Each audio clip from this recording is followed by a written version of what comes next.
California যে আগুনটা লেগেছে, আল্লাহ যে চিঙ্গারি লাগিয়েছে, যেমন তেমন চিঙ্গারি নয়, 40,000 একর এলাকা জুড়ে আগুন লেগে গেছে।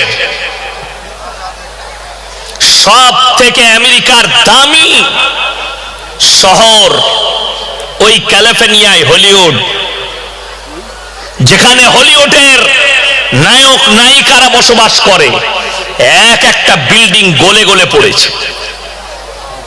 সব থেকে দামি বাড়ি, একজন হলিউডের ডাইরেক্টর, তার বাড়িটা সব থেকে দামি, 12,000 কোটি টাকার বাড়ি। কত বললাম?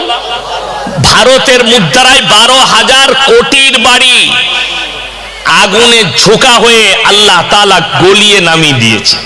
আর সুপার পাওয়ারকে বুঝিয়েছে, সুপার পাওয়ার পৃথিবীতে কেউ নেই, একমাত্র সুপার পাওয়ার হচ্ছে রব্বুল আলামিন। জোরে বলুন সুবহানাল্লাহ।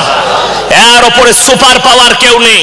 যারা শক্তি দেখাচ্ছেন, যারা বল দেখাচ্ছেন, তাতে পার্টির বল হোক, শক্তি হোক, চেয়ারের বল হোক, পয়সার বল হোক, শরীরের শক্তি হোক, আমার আল্লাহ যেদিনে ধরবে ফেরাউনের মতো রসটা বের করে ছেড়ে দেবে।